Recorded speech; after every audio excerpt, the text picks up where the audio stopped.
এবার কুসুমকে বাড়ি থেকে বের করে দেওয়ার সময় ইন্দ্রাণী গাঙ্গুলির সামনে কুসুমকে জড়িয়ে ধরল আয়ুষ্মান। আমরা এমনটাই দেখতে পারব আজকের পর্বে। বিস্তারিত জানতে ভিডিওটি দেখতে থাকুন।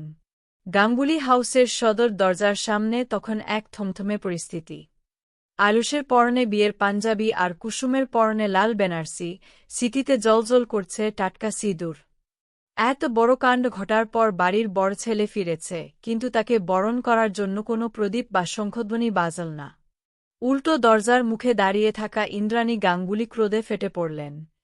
ছেলের এই হঠকারী সিদ্ধান্ত তিনি কিছুতেই মেনে নিতে পারছিলেন না। আয়ুষ যখন শান্ত গলায় বলল, মা, তুমি আমাদের বরণ করবে না, ঠিক সেই মুহূর্তে ইন্দ্রাণী দেবী কুসুমের দিকে তেড়ে গেলেন। আক্রোশে অন্ধ হয়ে তিনি কুসুমের হাত ধরে টান মেরে তাকে ঘাড়ধাক্কা দিয়ে বাড়ি থেকে বের করে দেওয়ার চেষ্টা করলেন। আচমকা এই ধাক্কায় কুসুম প্রায় পড়ে যাচ্ছিল, পায়ের আলতাও লেপ্টে যাচ্ছিল। কিন্তু ঠিক তখনই ঘটল সেই অভাবনীয় ঘটনা।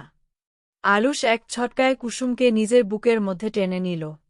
মায়ের চোখের সামনে স্ত্রীকে এভাবে আগলে ধরে সে নিজের অবস্থান স্পষ্ট করে দিল।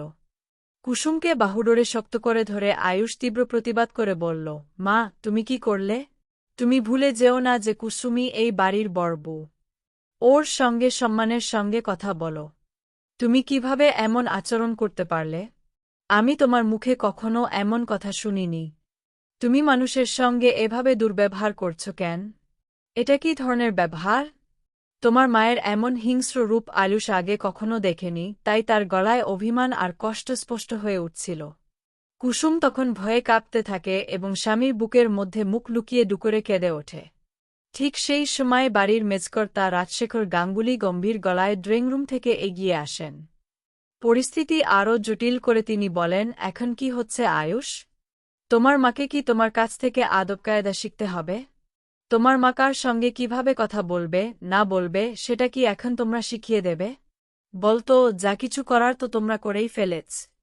এবার যদি তোমার মা রিয়্যাক্ট করে, তাতে তোমাদের মনে হয় না কোনো দ্বিধা থাকার কথা?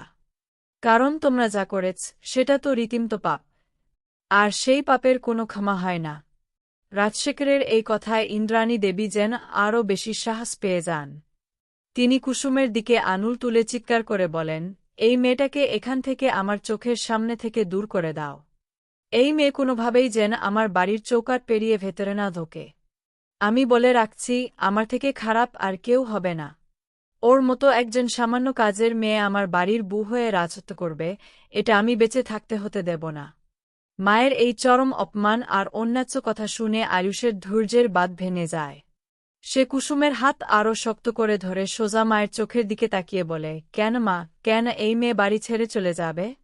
এই বাড়িতেই থাকবে, নিজের অধিকারেই থাকবে। ওর পূর্ণ অধিকার রয়েছে এখানে থাকার। মা, তুমি এটা কেন ভুলে যাচ্ছ? আমি স্বয়ং অগ্নিসাক্ষী রেখে জন্মজন্মান্তরের জন্য সব বিপদে ওর পাশে থাকার প্রতিশ্রুতি দিয়েছি। তার থেকেও বড় কথা, আমি ওর স্মৃতিতে সিঁদুর পরিয়েছি। এখন ও শুধু এই বাড়ির কাজের মেয়ে নয়, ওর পরিচয় সম্পূর্ণ বদলে গেছে। ও এখন এই বাড়ির বড় বউ এবং আয়ুষ্মান গাঙ্গুলির স্ত্রী। ওর নতুন পরিচয় কুসুম আয়ুষ্মান গাঙ্গুলি। এই পরিচয় কি এই বাড়িতে থাকার জন্য যথেষ্ট নয়? আয়ুষের এই বলিষ্ঠ ঘোষণা শুনে বাড়ির অন্য সদস্যরা, যারা এতক্ষণ চুপচাপ দাঁড়িয়েছিল, তারাও মনে মনে চিন্তিত হয়ে পড়ে।